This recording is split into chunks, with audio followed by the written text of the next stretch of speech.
Hai, selamat pagi semuanya anak-anak ibu. Apa kabar? Semoga kalian sehat-sehat saja ya. Walaupun kita pada saat ini PJJ, tidak masalah bagi kita untuk tetap semangat belajar.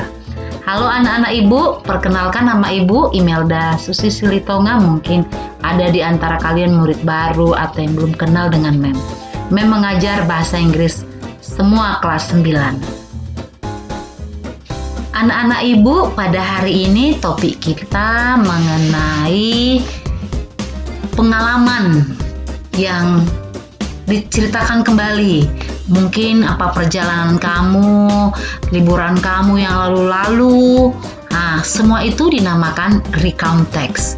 Maka pada saat ini topik kita mengenai recount text. KD untuk recount text adalah 311 dan keterampilannya 411. KD 311 membandingkan fungsi sosial, struktur teks dan unsur kebahasaan beberapa teks personal recount, lisan dan tulis dengan memberi dan meminta informasi terkait pengalaman pribadi di waktu lampau, pendek dan sederhana sesuai dengan konteks penggunaannya. Yang kedua, 411 adalah keterampilan menyusun kalimat atau membuat teks recount. Tujuan pembelajaran teks recount, siswa peserta didik menganalisa sebuah teks recount dan mereka bisa membuat pengalaman-pengalaman mereka dalam bahasa Inggris yang dinamakan teks recount dan mereka bisa menceritakan kembali di dalam suatu kertas atau dibukukan.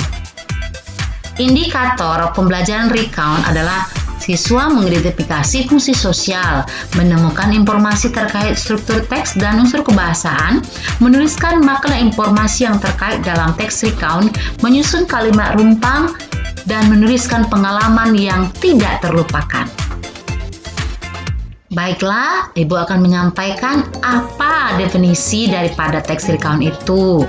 Merupakan salah satu jenis teks bahasa Inggris yang memiliki fungsi yang menceritakan kembali kejadian atau pengalaman yang terjadi di masa lalu. Tujuannya untuk memberikan informasi kepada pembaca. Anak-anak ibu, kita lanjutkan apa generic structure of recount text. Yang pertama, orientation, menceritakan latar belakang informasi tentang siapa, di mana, kapan kejadian itu terjadi. Kemudian adalah events. Events itu menceritakan serangkaian peristiwa yang terjadi sesuai urutan kronologisnya. Selanjutnya, reorientation merupakan penutup atau kesimpulan cerita. Untuk menutup suatu cerita, kita bisa memberikan opini mengenai cerita tersebut. Ciri-ciri recount text itu yang pertama, menggunakan kalimat past tense. Jadi dalam cerita itu, semua kata kerjanya menggunakan simple past. Kemudian menggunakan adverb, menggunakan conjunction, dan menggunakan subjek, kemudian kata ganti.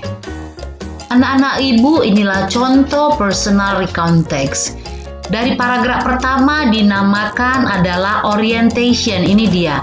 I spent sampai dia South Korea. Ini namanya adalah orientation. Orientation itu pembuka, kalimat pembuka untuk memperkenalkan tokoh. Kemudian paragraf kedua, I want to eat traditional Korean food and went around the neighborhood.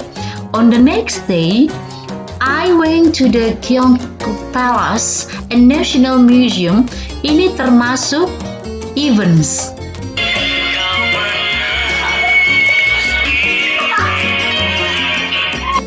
Event yang kedua, on the third day.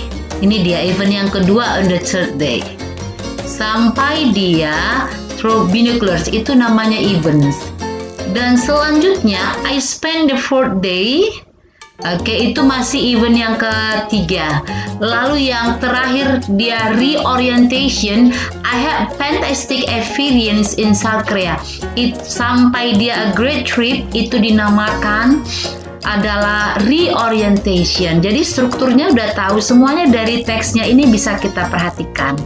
Kemudian yang merupakan kata kerja kedua tadi adalah when, kemudian was landed, kemudian yang menggunakan kata kerja kedua. Anak-anak Ibu, demikianlah kesimpulan materi kita hari ini, recount text. Anak-anak Ibu, yang pertama kesimpulannya adalah kita tahu bagaimana recount text itu, bagaimana dia menceritakan kembali dan apa strukturnya, kemudian dia menggunakan kata ganti, menggunakan kata kerja yang kedua. Baiklah anak-anak Ibu, setelah kamu mengetahui materi kita itu, Ibu akan